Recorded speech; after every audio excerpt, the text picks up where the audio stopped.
Since the summer, several homes throughout the city have partially collapsed. The NBC10 investigators took a look at Philly's stock of unsafe and dangerous buildings, those of imminent risk of falling down. Investigative reporter Claudia Vargas found some properties have been in violation for years. The risk of properties labeled by the city as unsafe and imminently dangerous is that they could collapse at any point, like this one earlier this month in Germantown, and this one last summer, displacing residents and putting lives at risk. When Mayor Sherelle Parker came into office in 2024, she split the Department of Licenses and Inspections into two divisions, in part to increase compliance. Building compliance and safety, along with those quality of life issues. But a review of unsafe and dangerous properties by the NBC10 investigators found that the city is still struggling to get compliance from property owners. It's about ready to come down. Brenda Glover and her neighbors have been complaining to the city about this West Philly property for years. What are you waiting for it to collapse?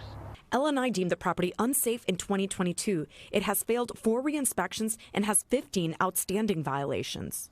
LNI Commissioner for Inspection, Safety and Compliance, Basil Miranda, says the city is taking the owner to court 3 years after the first unsafe violation. To seek a court order to take down the porch. We called the owner. He says he's in the process of getting permits to fix the property. The North Grove Street home is one of more than 3,000 properties that are currently labeled as unsafe by LNI. According to the city code, unsafe means found to be dangerous to the life, health, property, or safety of the public or the occupants of the structure. The NBC10 investigators found that more than 70% of unsafe properties have been in violation for more than 1 year. Miranda says the owners are to blame. They have to take responsibility for their properties.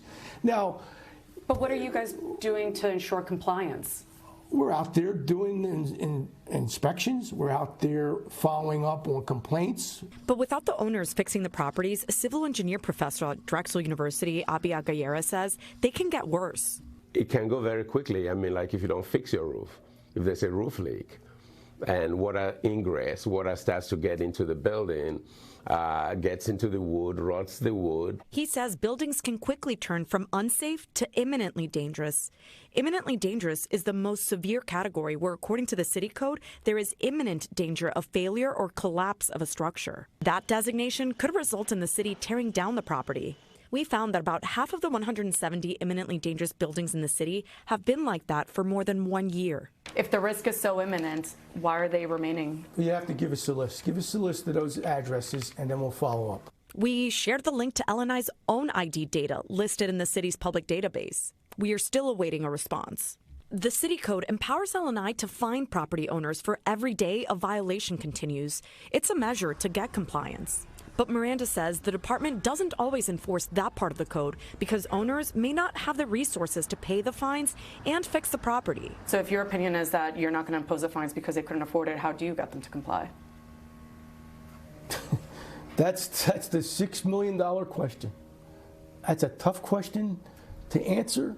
That requires resources. It requires policy beyond what LNI has in its repertoire. Miranda says he's working with the mayor's office to try to get more inspectors. That way they can get to properties quicker and get more compliance. We reached out to the owners of the properties shown in this story. Some of them said they're already working to get the properties fixed. Others did not get back to us. For the investigators, Claudia Vargas, NBC10 News.